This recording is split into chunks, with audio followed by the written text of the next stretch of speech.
Alicia, record inflation is making this year's 4th of July barbecue the most expensive ever. Prices for cookout staples like ground beef, chicken, lemonade, and ice cream all up double digits % compared to this time last year. Yet President Biden says Americans are in better shape than most when it comes to inflation. I can understand why the American people are frustrated because of inflation. But inflation is higher in almost every other country. Prices of the pump are higher in almost every other country. We're better positioned to deal with this than anyone, but we have a way to go. So let's bring in Hannah Cox. She's the content manager and brand ambassador for the Foundation for Economic Education. Hannah, I want to get to you on when do you think this inflation is finally going to slow down? Oh, I don't have good news for you. I don't think it's going to slow down anytime soon. It seems even the Federal Reserve is admitting they have no plan to actually tackle this. It's out of control. It's been out of control for some time. And we know the things that would actually curtail it are not on the agenda for the Biden administration. And that would include cutting spending. It would include getting rid of a lot of their tariffs. It would look like actually getting out of the energy sector and letting our businesses get back to work. It would look like ending foreign conflicts that are creating issues with supply chains. The list goes on. But they don't want to do those things. Instead, they just want to keep gaslighting the American people and trying to blame everything else that really isn't unrelated for the problem. So I don't see any end in sight until we have some adults in the room. Well, when you look at how much of this is government policy and some of the other business perspectives on this, or the business reasons to blame, you talked a bit about supply chains. There are major supply chain issues, businesses having some issues coming back from COVID and the massive slowdown in the economy there. How much of this is government-based and how much of this is just the mess of bringing this all back online from what was a COVID shutdown a couple of years ago?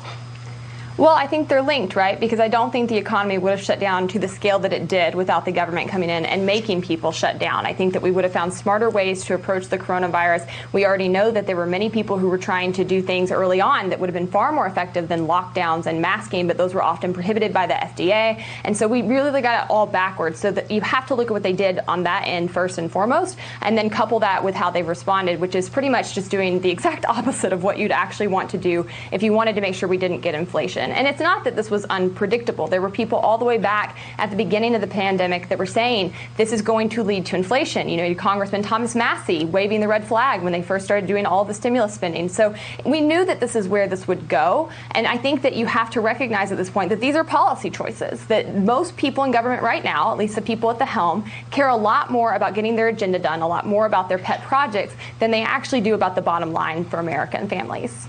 This administration came in, spent a couple $1 trillion. In the previous administration, trillions more to begin this thing. Democrats and Republicans signed off on it.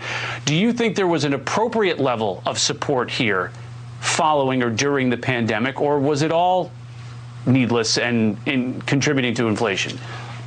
I think it was needless. I think it was something that politicians felt like they could run around and say, look what we did for you. And I think that they were counting on the American people being economically illiterate. And thanks to government schools, that's largely true, because when they started sending people checks, people were really happy. I get it. I like free money too. But anybody who has been around long enough understands that there is no such thing as a free lunch, that eventually you're going to have to pay for that. And so if you got $1,800, $1,200, you're now paying a lot more in that for inflation. And so, but people didn't know that early on. And so they weren't really listening to the few kind of canaries in the coal mine who were warning people. And instead, they were kind of being lured into this by politicians who really just only ever care about getting reelected, about getting more power and money for themselves, and about enriching their friends, which they did with those stimulus packages. It was a massive amount of corporate welfare, a huge transfer of wealth from the American people to corporations and to the 1%. And the fact that the Democrats and progressives who claim to care about these things were sleeping on that, I think is indicative of the fact that these people are not working for us.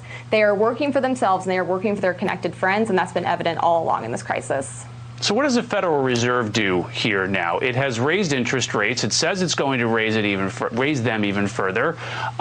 Is this going to do anything, or is this too aggressive to raise interest rates? Does it hurt the employment market?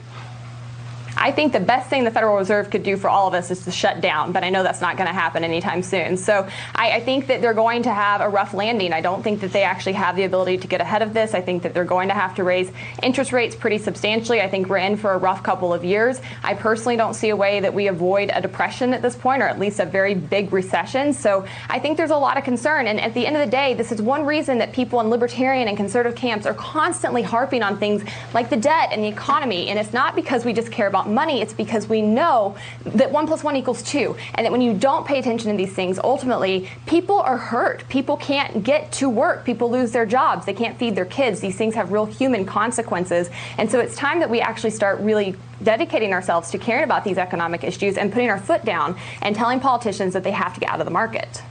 Hannah Cox, thanks for joining us.